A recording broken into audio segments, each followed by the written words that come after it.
Ladies and gentlemen, for those of you who don't know who I am for some reason, my name is Zachary Westinghouse, and unfortunately, I've just been forced to do the Dave Dynasty Show, and they did not pay me anywhere near enough money, but I've already done it, got it out of the way, whatever. Hopefully you're listening to it. Hopefully you send me some good feedback, which I know you will because it's me. Let's be honest. The Midwest supporting, bruiser loving, positivity spreading, world's most dangerous podcast. Join former pro wrestler and promoter Dave Dynasty as he supports and promotes Midwest pro wrestling. Keep on growing with the Midwest Express. This is the Dave Dynasty Show.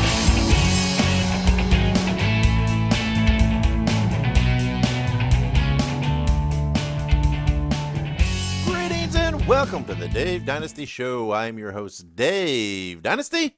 Thank you for joining us for another fun episode. We have a guest today. Let's just get right to the chase. We have a guest today, a young manager named Zachary Westinghouse.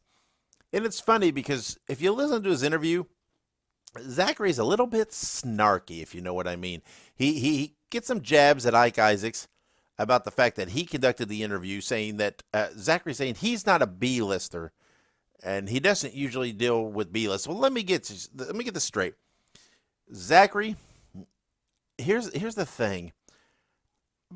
I conducted the interview because I didn't want to bring myself down to conduct it myself. Because you see, Zachary, if you want to come on here and you want to shoot off about how you're this amazing manager and you're the best manager for decades, son, let me tell you something. 21 years ago, Dave Dynasty debuted. And boy, I was doing everything you're doing then, but I was doing it 100 times better. So just remember that when you want to toot your own horn, Zachary Westinghouse, just remember that you're nothing but a poor man's Dave Dynasty. And that's what you will forever be. So when I invite you on my show, show a little respect to the guy that paved the road for you. And that's me. And if I want to send my co-host Ike Isaacs to conduct this interview, then so be it. Still enjoy your moment because Dave Dynasty just gave you the rub, son. So, sometimes, I'm a big proponent of young talents in this business, right? I like to support them. I like to give them a platform and let them speak and get their opinions and their whatever out there, right? I'm all about that because once I was that guy, and when I came in, there was an old regime that was really trying to hold the young guys down, and it was very, very hard for me to break into the Midwest independent professional wrestling scene at that time. Now, I fought, I scraped, and I kept that chip on my shoulder, and I did it. And 21 years later, I'm still standing, I'm still relevant, I'm still a bit of a face in professional wrestling, because here it is, you're on my podcast, Zachary Westinghouse, so that should tell you what I am and what I forever will be, because boy, I was doing everything you do before. I am one of the proponents of the guy, and one of the guys that paved that path for you. So when I give you the privilege of coming on my show, don't insult my co-host. Don't come on here and tell us how you're the greatest thing since sliced bread, because you're not. All right? You know what? You're talented, kid. You've got the gift of gab. You've got a great managerial mind. I will give you all that, and that's great. And that's why I invited you on my show. That's why I let you have the time to speak. But just show a little respect, Zachary Westinghouse. That's all I ask. You're destined for great things in this business, and that's good, and that's great. It's all well, but I was doing great things before you were even a glimmer in your father's eye. All right, just remember that you're a young kid, and probably before you were even born, I was doing what you were doing. So don't act like you're an innovator. Don't act like you're something new or something. You're not. All right, you're not. You're the B-movie version. And that's what it is. So, anyway, thanks for coming on, Zachary. But I just wanted to make sure that I preface everything and set the story straight. You've got this arrogance about you, and that's great. Dave Dynasty always had an arrogance about him. I always was cocky. That's, like I said, that's how I made my career, and that's what it is. Even the taglines, man. When I was doing it, my tagline was, "It must suck not being me." dude, that's what it is. I understand arrogance, and I get that. That's great. But when your arrogance bumps my arrogance, we got a little problem there, Zachary. But that's okay. You were still a fun guest to have on the show. I like hearing you run your mouth. Like I said, you remind me of a young Dave Dynasty. That's a good thing, Zachary. That's a very good thing. So just enjoy your moment here on the Dave Dynasty Show, and have fun with it, right? You got a little bit of the light on you, and enjoy it, kid. So anyway, that's what we got today. We have Zachary Westinghouse on. You're going to see everything I'm talking about here in just a moment in his interview. I'm sorry to drop back. I don't do that very often, right? I don't let that piece of Dave Dynasty out much, right? I try to play the PC game, right? I'm this nice guy who gives everybody opportunities to talk and promotes people and promotes things and supports things. And I'm very glad to do that because I'm very passionate about those things. But there's this piece of me down deep inside that I've worked very hard to control and to keep back, right? And every once in a while someone triggers me a little bit and he sneaks out. So anyway, my co-host Ike Isaacs did a great job interviewing Zachary Westinghouse. Zachary, don't you ever forget that. And so that interview's coming up, and I'm going to catch my breath. I'm going to compose myself. So let's take a break, and when we come back, we'll have that interview with the young manager, Zachary Westinghouse. Flowers are blooming, the grass is growing, and it's time to chop the weeds. Thanks to our sponsor, Manscaped, you can trim your holes safely for our audience. Use the promo code DYNASTY20 to get 20% off and free shipping at manscaped.com.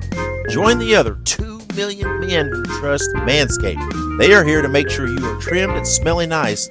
After all, it is time for some spring cleaning because spring is sprung. And Manscaped has the best tools to get you ready. I love their products. I use them almost daily. I use cologne. There are others wonderful smelling products. Of course, the grooming tools. And you are going to love them too. Manscaped are the global leaders in men's below-the-waist grooming and have forever changed the grooming game with their amazing products. They are here to help with your above-the-waist holes. So remember, get 20% off and free shipping with the promo code DYNASTY20 at manscaped.com. That is DYNASTY20. Dynasty20 at manscaped.com. 20% off, free shipping at manscaped.com with promo code Dynasty20. It's spring cleaning, baby, and your balls will thank you. And welcome back to the Dave Dynasty Show. I am your co-host, Ike Isaacs, and I am joined with Zachary Westinghouse. How are we doing today, sir? Well, I was doing a little bit better before they told me you were going to be leading the discussion today. You see, when I go onto a show, I like to be the A-list guy, okay? And I kind of feel like I've been cheated a little bit with you, Ike. You see, nothing against you personally, but you're the co-host. You're not the main guy. You're the B-list guy, and I'm not a B-list type of man, okay? Zachary Westinghouse, he's the premier manager in professional wrestling today, so I expect a little more respect, but we're going to see what you got, Ike. I'm going to give you the benefit of the doubt here, and hopefully you can conduct this interview at least at an A-list level, but we'll see. I'll be the judge of that. I will do my very best, sir. I will also pass along your feedback to Dave himself, but hey, I'll go ahead and jump right into it. I won't waste your time. But, Zachary, where are you from? Well, I'm originally from Lexington, Kentucky. My parents, they were small business owners. I grew up, I was not wealthy by any stretch of the imagination. I was far from poor. I did have class. I grew up in, like I said, just a small suburb of Lexington, small business owners as my parents, but that taught me a lot. And the most important thing it taught me in life was I don't want to be poor. I don't want to be middle class. I want to make something of myself, which is why I got into the professional wrestling business, which we can get into a little bit later as the show goes on. But I went to school in Lexington. I won't say the name of the school because I don't want the fans of the show bombarding them with questions about what I was like as a student, because I can go and tell you I was an A+ student. I was a star all around, very popular. Really, I don't think anyone would have anything but great things to say about myself or any of my accolades in high school. But as far as where I went, I think that's enough information on that. Fair enough. Kind of along those same lines, tell us a little bit about your childhood. What did a young Zachary do to pass the time? Well, as a child, I did watch a little bit of professional wrestling. I was not obsessed with it by any stretch of the imagination. I mainly, like I said, I looked at role models, okay? I looked at people that I could pattern myself as a young man. For example, I only ever communicated with successful people. I did not hang out with children my own age. Never, never once did I do that. I didn't go play on the playground. I didn't go play hopscotch or Xbox because even as a young child, I knew that was a waste of my time. I knew that the key to life is making money, right? To stay focused. So I surrounded myself with successful businessmen. I learned from my parents. I learned from mentors, and that's how I got to the position I am today because I didn't just goof off as a child. I took that time as a chance to learn. I didn't let the young age stop me from achieving my future goals. Absolutely. Well, I mean, you obviously sound very successful, and I imagine that as a kid you were also very successful. So, with that being said, Of course I am, but go ahead. but in regards to the wrestling business, there are plenty of really good role models, even depending on what era you grew up in. But there's plenty of great role models for business owners within the professional wrestling industry. So, if you had to give me just one or two, who are some of the people that you were fans of within the wrestling business as a child, I should say? Well, I grew up watching some of the older stuff. I didn't really grow up watching, which is now, of course, the past wrestling business, but I didn't really grow up watching even that then. I grew up watching stuff from the 70s and 80s because to me, that's what professional wrestling was.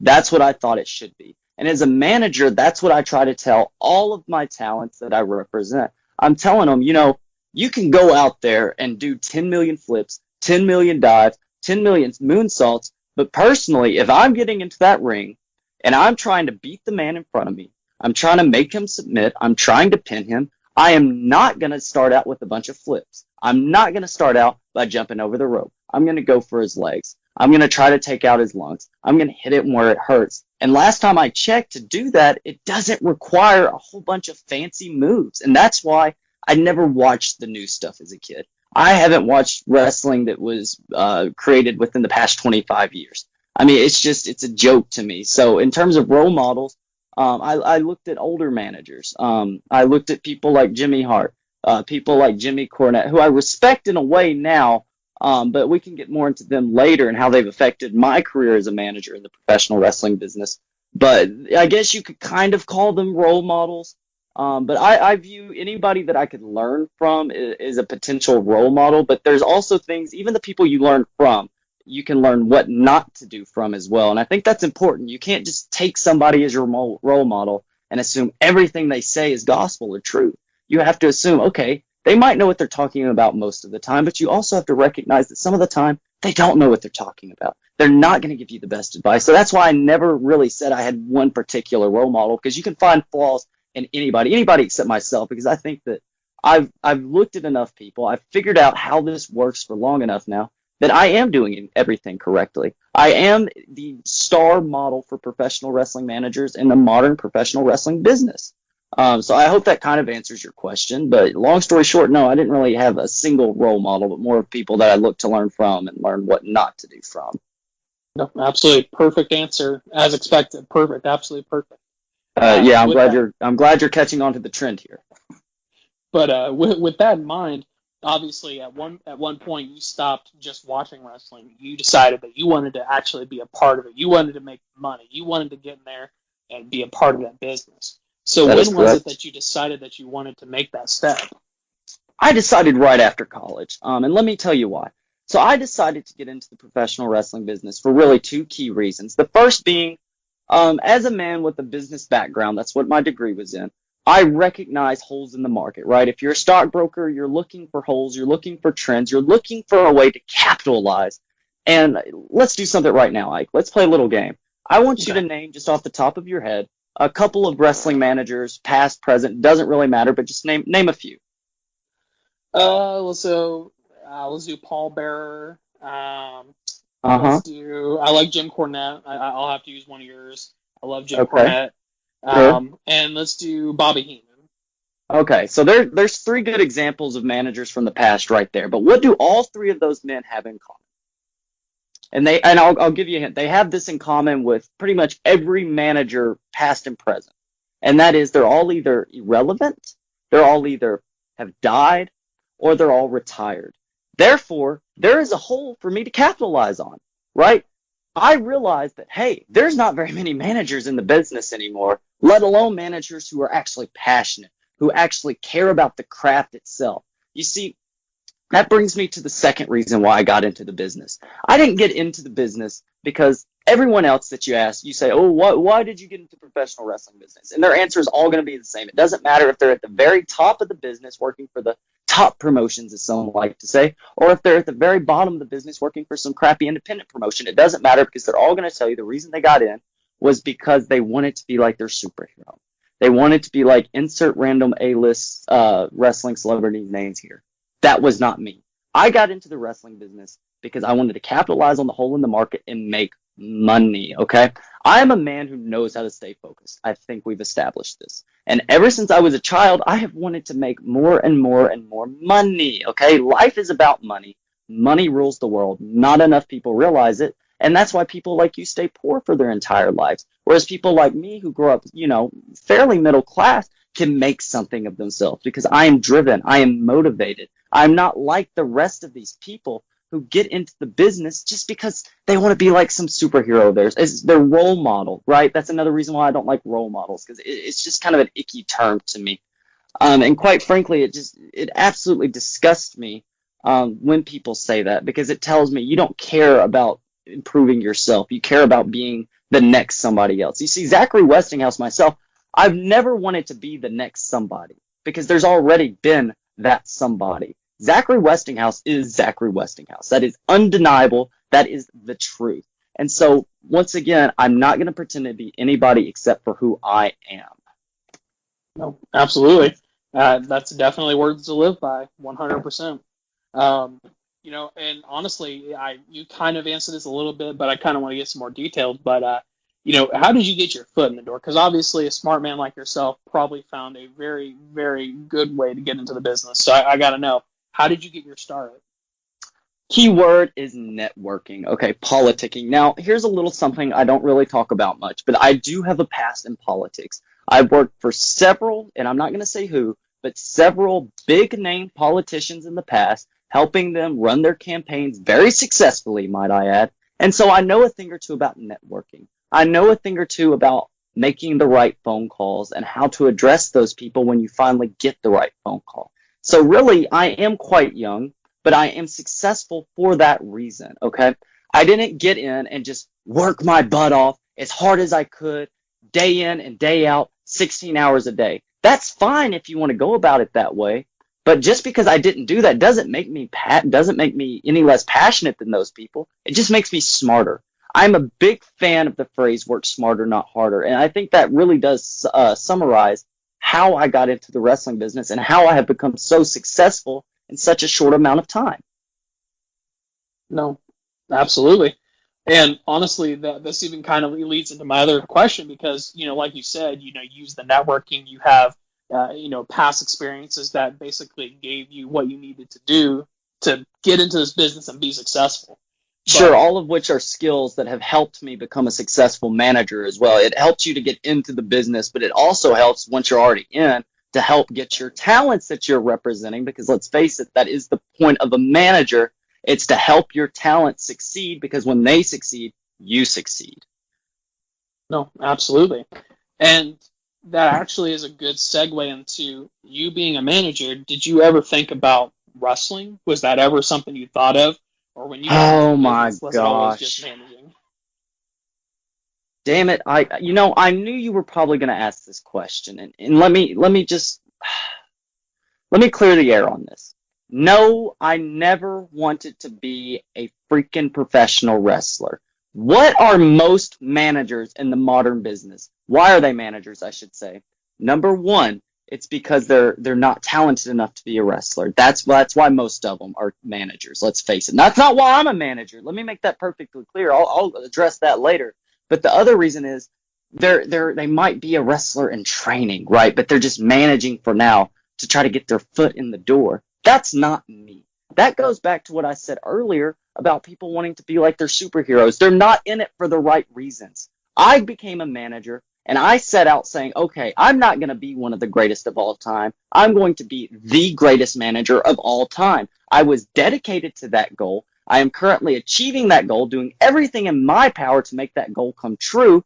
And yet here we are having people like you ask me insulting questions like, did I ever want to be a wrestler? No, because then that splits my focus up. Then I can't stay focused. You have to stay focused, Ike, just like I've been saying throughout the entire duration of this podcast, because if you're not focused on one thing in particular, you're going to be spinning your wheels for your entire life, and you're going to end up, like most everybody listening to this right now, as a complete and utter failure. Wow. Well, my deepest apologies. I absolutely mean that, no offense. I'm sure you did. You're not very intelligent. I can understand where you didn't realize it was offensive, but I hope I maybe taught you something here. Right. Okay. So I guess to kind of move us along just a little bit, now I kind of want to talk about some of the promotions and folks that you've been able to work with. So I guess I'll start out with, you have worked along with, at some juncture, Ohio Valley Wrestling, which is a long-running company who have really been growing lately. What's it like to be a part of them? Well, I'm going to rephrase your question a little bit. I'm going to rephrase that to Mr. Westinghouse. What has it been like for those companies to be able to work with you? Okay, I don't work with them. They work with me. That's the type of name and power that Westinghouse has in the business already. But yeah, I have done some work for Ohio Valley Wrestling. They're doing much better than they were a couple of years ago. I do think that they are an up-and-coming promotion. They're doing really, really well for themselves. I haven't been working there that long. I'm not going to lie. I do look forward to working with them in the future. They've got some really, really good things going on. But I'll tell you about another promotion I work for in the western part of Kentucky is the World Wrestling Alliance. You can find them on Facebook at WWA is now. Not that you should be watching for anything except myself and my tag team that I represent, Pretty Powerful. You see, I represent one of the hottest tag teams in professional wrestling today, and I don't just say that. I hate when managers say that. I hate when wrestlers say that because they obviously can't back it up. They go out there with beer bellies. They go out there with their balding hair, their crooked teeth, their bad odors, and they still claim that they're the best, just like tens of thousands of independent wrestlers before them. And it absolutely is the most agonizing thing in the world to me. So when I go out there and say it, you can tell by looking in my eyes that I say that because I mean it and because I can back it up. We're currently chasing after the WWA tag team titles, and it's just a matter of time before we get it. You can check it out on our YouTube channel at WWA is now, and you can watch every episode of Hysteria is what they call the shows. But you can see me in action. It's actually one of the first companies where I got my start. I like to help them out from time to time because just because I've gotten big doesn't mean I can't still help out the little guys. See, everybody likes to say I'm a jerk. Everybody says that Zachary Westinghouse is this mean man, but I don't. I like to help the little guy every now and then. I like to throw the little guys a bone, you know? That's absolutely very charitable of you. So that's great. I'm a very charitable man. No, 100%. Being wealthy isn't just about being wealthy. It's about spreading that wealth out, right? Well, wealth of knowledge in particular. I don't really give my money away. That's just stupid. I mean, why would you work so hard and then just give it away? That's absolutely the most ridiculous concept I've ever heard of. I guess that's fair enough. Well, kind of along that same line, we've talked a lot about, your upbringing and sort of your integration into the company and, how you've excelled at doing so. But I do want to ask you a question, and I feel like you'll actually give a really perfect response to this because you as a manager, as I typically do, sort of right, as you typically do. You as a manager, you're almost like an endangered species. The managers are like a forgotten role. Why do you feel like managers and the character and the mouthpieces they bring to the business have almost disappeared, especially as far as TV wrestling goes? Well, this is one of the few questions you have asked me that I've actually set up in my chair a little bit to answer. Okay, this answer is actually a decent question. Okay, good job for this, Ike. I'll give you a little pat on the back for once. So the reason I think that the manager is dying is because, as I said earlier, people don't treat it seriously anymore. People they become managers because it's a stepping stone for them. All right, Ike, if I were to tell you to go run 5 miles right now, would you run that 5 miles as hard as you could within an inch of your life and give it everything you could? And I'll go ahead and answer for you because I know the answer. And the answer is no, you would not. And I'll tell you why. You're obviously not a runner. You're obviously not an athlete. And so running is not your passion. So if I tell you to go run 5 miles, you're going to you're going to half-ass it. Let's be honest. Am I wrong? No, you're 100% right. Of course I am. So you're going to half-ass it because you're not passionate. And that's the problem with managers. No one is truly passionate anymore. No one is focused on being the greatest, other than myself, of course, which is why they're dying, okay? There's still a lot of great wrestlers out there. Why? Because that's their passion. They want to be the greatest. They're determined to be the greatest. No one's determined to be the greatest manager anymore. Absolutely nobody. Lots of people have said in the past, if you're in the wrestling business and your goal is not to be world champion, then you should just get out. Well, my motto is, if you're a manager and your goal is not to become the most successful manager of all time, then why the hell did you get into the business in the first place? Don't waste my time or anybody else's time by getting into the business only to be a manager for a couple weeks. You do a shit job, you have shit representation, you train your talents poorly. That then just feeds into the wrestling companies, and that's why the indie scene is garbage in a lot of cases. It's because you've got managers who don't know what they're doing, who aren't passionate, who don't care what happens behind the scenes, and that's why we're in the situation we're in today. Now, I think managers could be used more on television, but honestly, the way they're used on television right now is kind of a joke. What do? Let's look at AEW. I don't like mentioning promotions that I'm not affiliated with's name, but I'm going to do it in this case. AEW loves to bring on old timers like Jake Roberts and Arn Anderson, for example, and make them quote unquote managers. But are they really, or is that just a way for them to get a check later in life? Now, I'm not going to knock them for that because they probably need the money. They've probably blown all their money on booze, women, and drugs throughout their lifetime. So that I get it, they need the money. However, the people at the top of their promotion making those calls should be able to realize, hey, this might not be a smart move. We need managers to help get these guys from a lower level and to put them up on that pedestal. And that's what I do. Okay, I have a little saying that I turn stars into legends and legends into immortals. That's what I do. And that should be the goal of every manager. And because of that, because of these old timers they're just throwing in, that's why it's a lost art. No one takes it seriously anymore. And the few who do get lost because they don't have the charisma like I do. They don't have the determination like I do. And most importantly, they don't stay focused like I do. No, absolutely.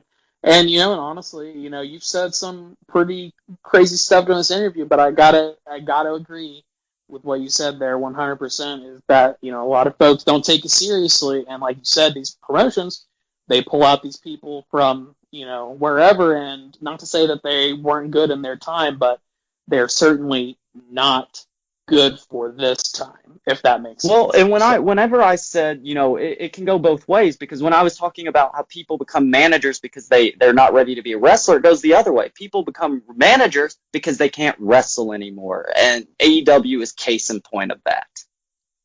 Right. Absolutely. I gotta agree with you there. Wow. And you obviously. Wow, I like that. Wow. Yeah, that's a good way to describe me and everything. You see, I'm full of knowledge. I'm glad you're finally accepting that I am full of knowledge and you actually can learn something from me. I surely hope so. I surely hope so. But you talked a lot about how you approach your management and how you approach establishing yourself and everything else. And quite frankly, you've given a lot of good knowledge, especially to folks out there who may be listening to this who may want to get into business one day. So that's really great. But I guess one thing that I want to ask you, and I know that you have your personal life, you have your manager life, but is there anything you would want to share maybe with people who are your fans who maybe want to know a little bit about you? Is there like a fun fact about Zachary Westinghouse that a lot of people don't know? Well, let me just go ahead and get this out of the way. Let me just go ahead and state that everything about Zachary Westinghouse is fun. I'm an extremely fun individual. Everybody who I represent tells me, Mr. Westinghouse, you've got to be one of the most fun human beings I've ever met. Now, in regards to the fans, I'm not going to lie. Me and the fans, we kind of have a strained relationship. A lot of them don't like me, and I think that's due to just miscommunication. For example, when I come out, and I admit that maybe I shouldn't do this, but I do tend to get on the microphone from time to time and call it as I see it. And what I mean by that is I tell them that they're a bunch of, rednecks and inbreds and just scum of the earth, but it's not my fault. And I have tried to explain that to them. When I walk through the curtain and I literally see, now listen to this, Ike, because this is not an exaggeration, especially when I'm working Kentucky and Tennessee. I walk through the curtain every single night, and what do I see? I see at least half a dozen families where the parents of the child are at the very least second cousins, usually first. Now, would it be wrong of me to not point that out? Of course it would be. Would it be wrong of me to not point out the fact that the gentleman in the front row has got missing teeth because of his, well, let's just say past questionable decisions? I don't see that as wrong. I view that as me holding a mirror up to the fan's face and them not being able to handle it, and that's why they boo me. They boo me and they throw stuff at me, and they treat me very poorly, and they treat whoever I represent very poorly because they can't handle the truth. It's like that line from the movie with Jack Nicholson, I believe. You can't handle the truth. Well, that's how the fans are. They're just very petty about the whole situation. And I try to tell them, how would they feel if when they walked out of their trashy little trailers every morning to go to their jobs that they probably don't have, I'm giving them the benefit of the doubt, if they had 250, 300 people booing them and throwing trash at them, it would make them feel very, very bad, wouldn't it? Would it make you feel bad, Ike, if when you walk through your crappy little house every morning, if you had hundreds of people booing you, would it make you feel bad? Well, I mean, I live in an apartment, but I think the sentiment's still the same. But yes. Oh, an apartment, so you can't even, if you've got a rent, you can't even finance. Gotcha. But you see, the reason I get upset with them booing me is, as a manager, it is my job to make my talent look as professional as possible, because when they look good, it makes me look good, and when everybody looks good, what does that equal? Like money, dollar signs, baby, okay? And if I'm not making money, then I'm pissed off, and it just so happens I'm not pissed off very often. But the fans are trying to piss me off, Ike. They're trying to piss me off, and I'm getting a little upset just talking about it right now because they don't even care. They don't care that they're potentially costing me money. They don't care that they're trying to ruin my reputation as one of the most well-established names in professional wrestling as a manager. They don't care, and that's why I say we have a miscommunication. I've tried explaining to them that they are the rednecks, they are inbred, and they just have to accept it. But until they can accept it, then I guess this little strain on our relationship is going to have to continue for a little bit longer. That seems fair, somewhat it's reasonable. A fair point. It's a good point. It's not a fair point. It's an excellent point, is what it is. Yeah, that sounds right. So I guess to maybe kind of get us back on track, because I definitely don't mean to upset you, but to kind of talk about your goals. Obviously, to make money, you have to be goal oriented. You got to have big picture, small picture, all the other fancy business terms. What are your goals for 2021 in regards to your managing? Well, my goals are, let's be honest. It's to make as much money as possible. It's the reason I got into the business, and I'm doing okay for myself. I am doing just fine. Let me make that perfectly clear. However, if you get satisfied in life with anything, you're only setting yourself up to plateau.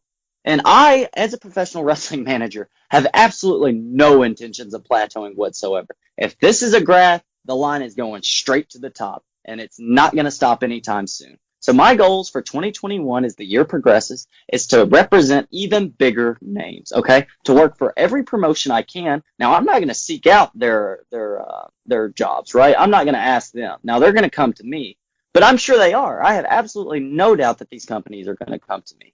And within time, I'm sure the bigger promotions are going to be knocking at my door, getting on their knees, begging me, please, Mr. Westinghouse, please come save our company. Please come show our talent what makes a real wrestler. Please teach them everything you know, because even though you're at such a young age, you are the best. You know you're the best. You can back it up.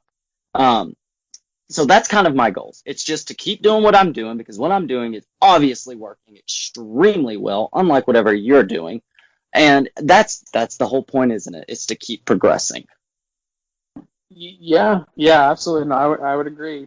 Progress is, without progress, you're just a stick in the mud. That's 100% correct. So, I would say not so much a stick in the mud, but stagnant like a jar of piss. Because that's honestly like most of the fans are, and most of the talents in the business these days. They're just like a a stagnant bottle of warm piss. Not going to do anything in life but piss somebody off. That's a very good metaphor. I think I'll use that sometime. But Well, I expect royalties. I, you know what? Then maybe I won't. I'll let you know. You couldn't afford them anyway. Probably not. You're probably right about that. So I guess to kind of close us off a little bit here, I want to give you an opportunity because obviously, I'm sure as a business professional, you most likely have social media for networking purposes. But is there anywhere that potential clients and or possibly fans who don't completely hate you could follow? Yeah, there are a few. So I've got an email. You can email me at zacharywestinghouse@gmail.com, or you can check my Facebook page out at Zachary Westinghouse. Very simple. I only use my name. Don't know why people put hashtags and numbers and all that bullshit in there. Completely unnecessary. If you want to reach out to me, you can try to reach out to me there. And if I view you worthy of a response, then perhaps I'll make your day or even make your life by responding to you. But other than Facebook and my email, that's really the only way to get a hold of me. I don't do a lot of social media because, let's be honest, social media it's usually a waste of time. I use it for networking and I use it for communicating with other people in the business. But other than that, I don't get on there to post pretty pictures of myself. I don't get on there to start little Twitter wars. I think that's absolutely absurd. That's not staying focused. That's getting distracted. So that's why I don't have all that crap social media. I think it's just a waste of time.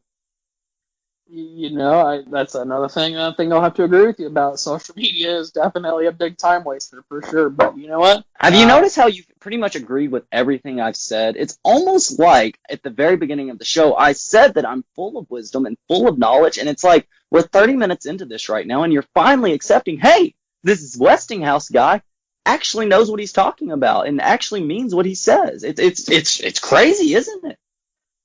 You know what? It honestly is. Everything about this is just a little crazy. Oh boy. So, folks, everybody who's out there who's listening to this right now, if you want to seek out the best manager in the business, as he has mentioned many times, you can reach out to Zachary Westinghouse at his email and his social media that he had mentioned. Zachary, Mr. Westinghouse, I'm sorry. I want to thank you very much for, giving us your very valuable time to come on here and talk to us and give us your knowledge and the wealth of information that you have given us. So I definitely appreciate that, good sir. Yeah, of course you do. If you are looking for the best books, DVDs, and posters on classic wrestling nostalgia, then you want to visit crowbarpress.com. There are literally dozens of titles there, including biographies of the likes of Bruiser Brody, Ole Anderson, Ivan Koloff, and of course, Dick the Bruiser, as we've spoke about here on the Dave Dynasty Show. You want to visit crowbarpress.com for all of your classic wrestling nostalgia needs. Again, that is crowbarpress.com. All right, and I am back. There you have it. Zachary Westinghouse on the Dave Dynasty Show. See, I think now that you've heard the interview, you can get a little grasp of why I was a little irritated at the opening of the show. Like I said, Zachary Westinghouse has a bright future ahead of him, right? He's going to do great things, right? He's got all those tools, all those talents, and everything else, but he can do that. He can achieve that partially because of the things that I did in my past. Right? He needs not forget the guys that came before him that helped pave that way. So like I said, when he enjoys his success, maybe he'll remember Dave Dynasty and the fact that, 2 decades before I was doing what he was doing and I was doing it much better. But anyway, I'm not going to go down that. I'm not going to get all riled up again. I said my piece. So be it. Thank you for joining us on this episode of the Dave Dynasty Show. Thank you for Ike for conducting the interview and enduring the ego that is Zachary Westinghouse. I know that was not an easy chore. Again, check us out on social media. We're everywhere, right? We're on Facebook. We have a group. We have a page. Look us up there. All you got to do is look up Dave Dynasty Show.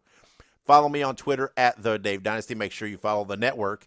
That is at WrestlePods, the Dynasty Wrestling Podcast Network. We've got an exciting announcement this week. We'll be coming out about a new show coming to the network. You're going to enjoy it. It's going to be fun. So watch the social media links for that. Look me up, Dave Dynasty, on Instagram. And make sure you look up Dave Dynasty on YouTube. because you will want to follow us there, because not only can you get all of our shows on there, but lots of great classic wrestling, lots of YouTube exclusive clips, and different things. You really want to follow us on YouTube. So look up Nostalgic Dave Dynasty on YouTube. Subscribe to us there. You're going to love it. If you'd like to donate to the show, you can do that just through PayPal, right? Just throw us a couple bucks. It helps keep the show rolling. It helps keep the show free. Go to paypal.me/The Dave Dynasty. We do appreciate that. And wherever you listen to us, make sure you subscribe or follow, whatever it might be. Make sure you leave us a review if that is applicable. We appreciate those. It helps us in those algorithms to get found. And make sure you share the episodes and help spread the word of the Dave Dynasty Show. I am going to go have a stiff drink and calm myself down. Have a good evening or morning or day or whatever it is, wherever you are, whatever time it is. I'm so flustered right now. I'm just so flustered. Just wherever you go, whatever you do, be good, be safe, keep on growing. As Zachary Westinghouse, remember, it must suck not being me.